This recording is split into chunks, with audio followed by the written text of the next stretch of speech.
We're back. It's been a very, very long time, but I think that long time was good for Euphoria. It allowed us to develop a sense of evolution for the show.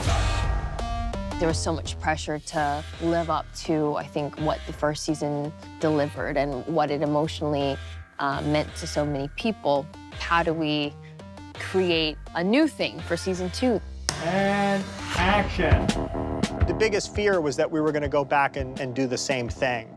So despite, you know, kind of how popular the look of Euphoria was, I wanted to create something that still had the heart and soul of Euphoria, but it looks different and it feels different. If season 1 was sort of a house party at 2 a.m., season 2 should feel like 5 a.m., way past the point in which everyone should have gone home.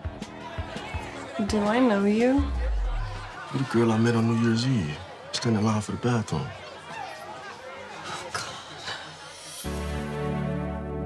Going back into season 2, everything felt like it needed to evolve and grow. Sam and Marcel did a beautiful job at finding a distinct visual difference.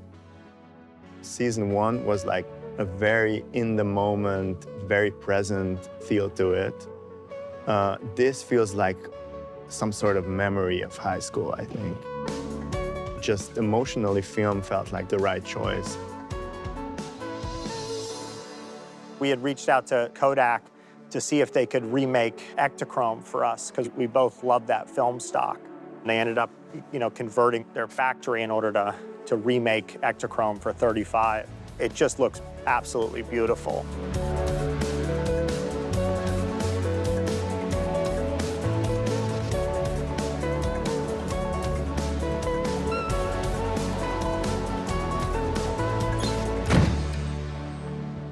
Hey, I just spoke to your daddy.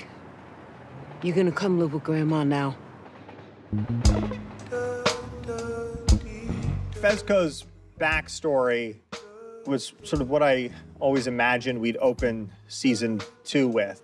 It was that opening line that just was in my head of Rue saying, Fezco's grandma was a motherfucking G. Super excited reading the whole backstory and all that and seeing it come to life. It was a trip, you know, they got the little mini-me and all that, so yeah, that was really cool to see. So, Fezco has such a humanity to him as a character, so it serves as a pretty interesting juxtaposition to see how he came up, what his relationship is to what he does for a living, and just the kind of emotional toll that it may or may not take. Sometimes good people are forced to do bad things, you get what I'm saying? Some people's actions, they do what they have to do, and that doesn't exactly define who they are. Hey, fuckface!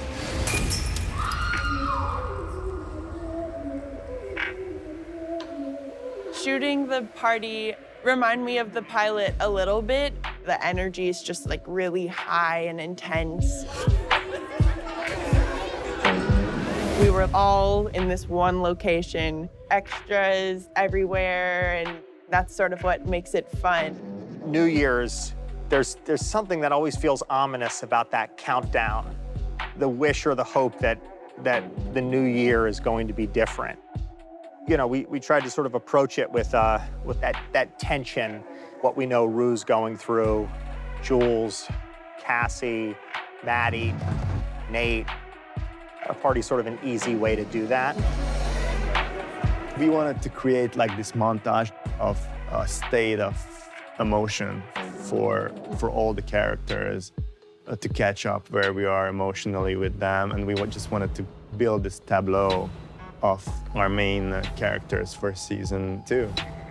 We came up with this idea of telling it almost in these sort of snapshots, these portraits, these fleeting moments. And so we killed all the lights and, you know, put this giant, you know, 20K, you know, spotlight on that we would just flash for a second. It's almost as if you're going back and looking at photos and you came across a shot of someone at a party. Jules? Cut it! It was important to have Rue and Jules get back together right at the top of the season because, you know, essentially what Rue's always wished for is a relationship with Jules and the ability to do drugs at the same time. And so I figured, well, why not just give her everything she says she needs and then see how it turns out for her. I just really missed you. What really breaks my heart, at least, is the only time that Rue is able to communicate her feelings is when she's high. I really miss you too. It goes both ways, the sort of codependence. Both of them probably feel as though there's a bit of a hole that would feel really good to have sort of full again with one another. I think a lot of our decisions in life aren't necessarily guided by logic. They're guided by emotion and want and desire. My hope for the audience is that they've been through it with these characters and that they love them all despite their faults and flaws and that they're excited about what happens next.